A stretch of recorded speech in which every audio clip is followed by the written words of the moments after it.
Modern historians often refer to Andrew Jackson as the OG, the original gangster. Yes, it's actually a very scholarly term amongst younger historians. Not really, but let's just go with it.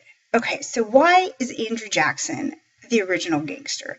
Well, he did, participate in any duel that came his way. He was always ready for a fight. In fact, he had two bullets still lodged in his chest from previous duels. Um, War hero, right? But we're going to find out that no one could tell Andrew Jackson what to do. He did what he wanted to do when he wanted to do it, and you couldn't change his mind either way. And perhaps that's why he's the OG. He also has a lot of firsts, right? First things that he's done that no other presidents have done. So first, he's our common man president. Most presidents were really part of that upper echelon, the elite, privileged people. So he's born to a single mom, raised in a log cabin, becomes a war hero, and then president. How about that for the American dream, right? That's what we all want, to go from rags to riches. And Andrew Jackson did that.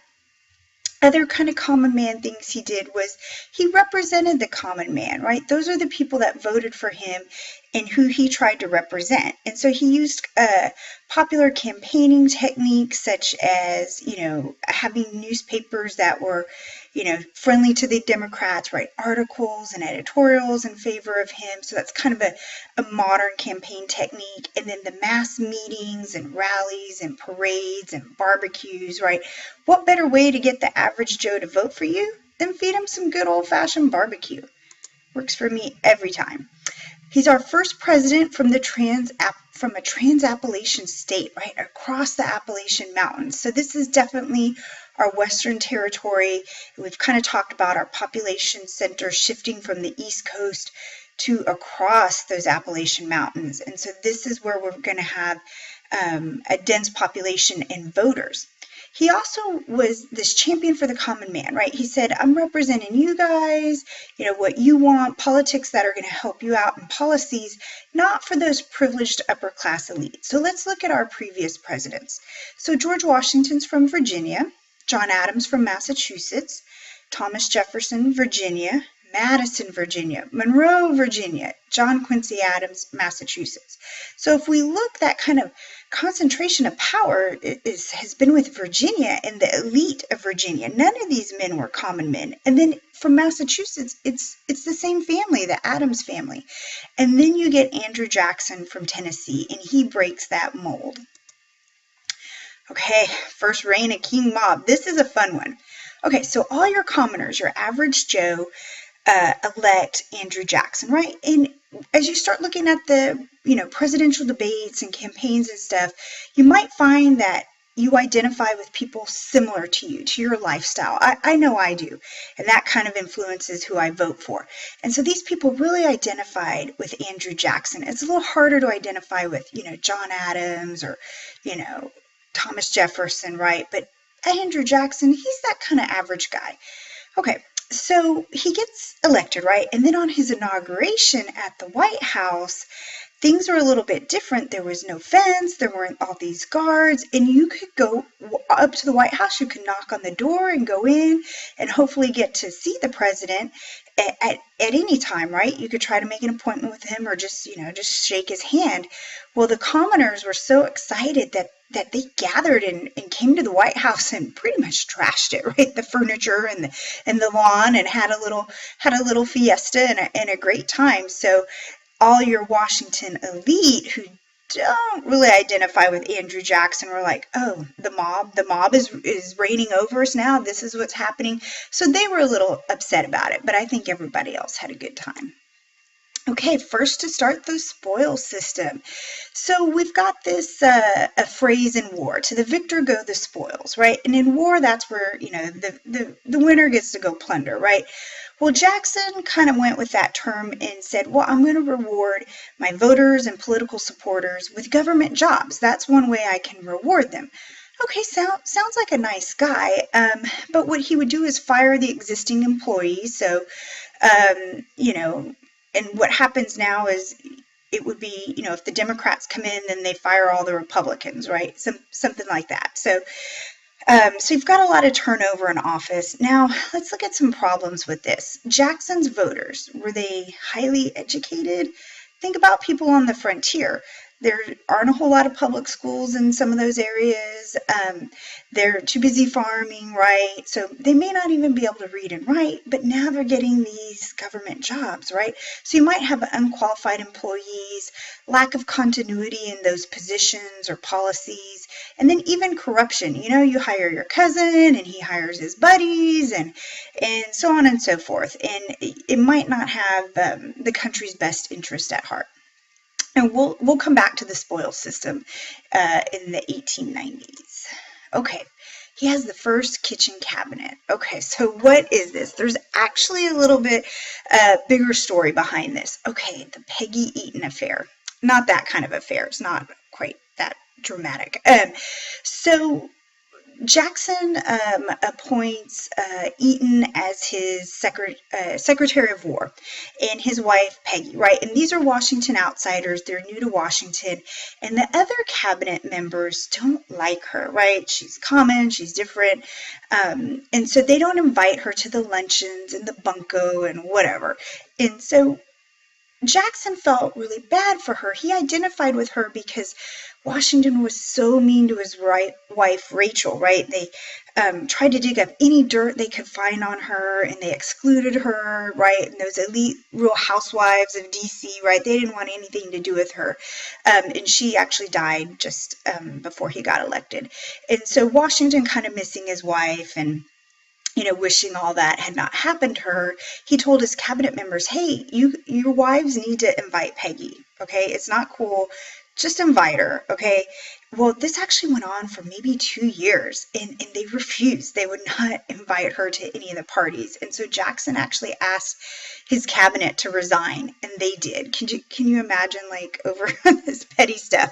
So that happened. So now Jackson needs some advisors, right? The president needs someone to help him out from time to time. So he gets his buddies, his kind of trusted confidants, and they meet in the White House kitchen, and thus they're called the kitchen cabinet, right? Okay, so 3 of his right-hand men are Amos Kendall, who wrote his speeches. Roger B. Taney was his attorney general. He'll later become Chief Justice of the Supreme Court. And then Martin Van Buren was his Secretary of State, and he'll be the next president. So those are 3 men that he did keep on board, but some of the others did resign. Okay, so how do you become a gangster? Well, you destroy the American system. I mean, who does that, right? It's the American system. Okay, well, let's look back and see what the American system is. He's not trying to destroy America. Okay, the American system was Henry Clay's idea to improve the American economy through transportation and economic policy. And so there's 3 parts to it.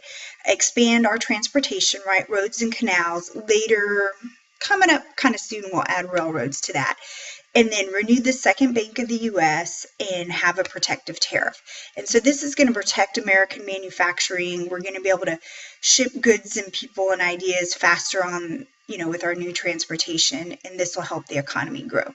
Okay, well, why would Jackson be against this? Well, he was for that kind of Southern farmer, right, that Southern way of life, and he felt that, the tariffs and manufacturing and protecting all that was really favoring the North. And this is where we start to see sectional tensions between the North and the South, which will eventually help lead to the Civil War. Okay, so transportation, he vetoes internal improvement projects, vetoing federal money to help build roads and canals, like the Maysville Road project in Kentucky.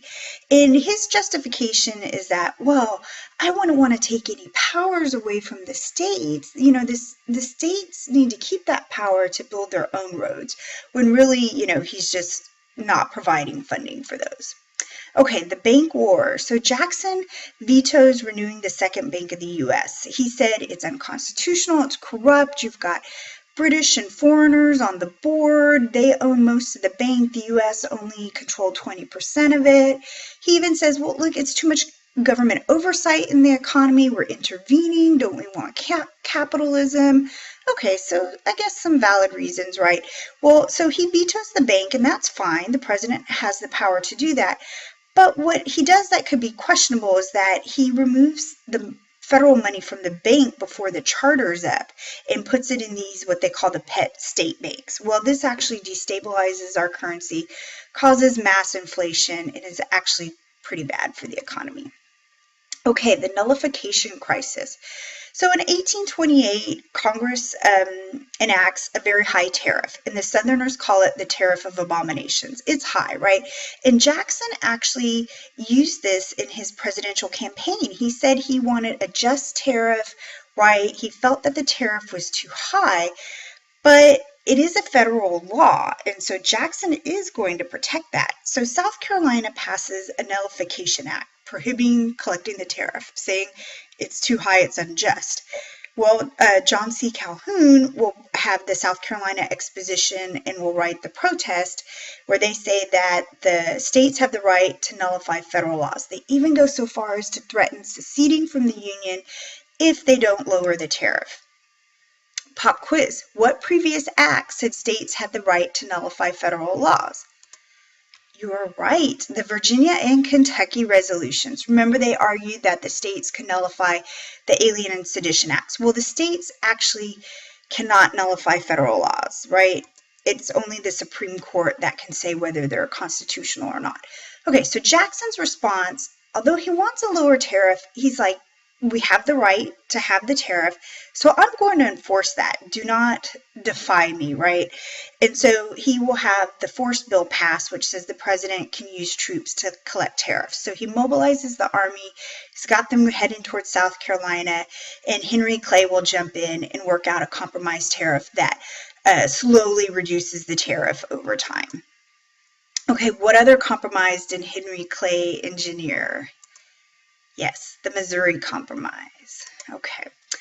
All right, final topic. Okay, some uncool gangster business. All right, Jackson, like I said, no one could tell him what to do. He did what he wanted. Now, if we think that's kind of cool, okay, but he does some things that are not so cool. So, Indian removal. Jackson spent a lot of time fighting Native Americans. That's partially how he became a war hero.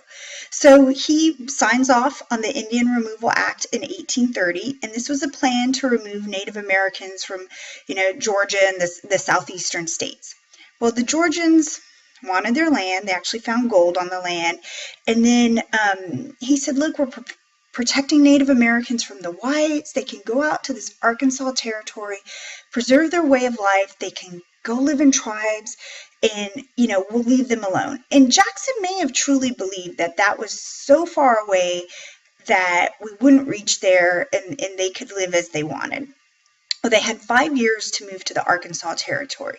Now, your Cherokees, Choctaws, Creeks, and Chickasaws were assimilated, right? They wore the white clothing, they were farmers, some even owned slaves, they lived in plantation houses, converted to Christianity.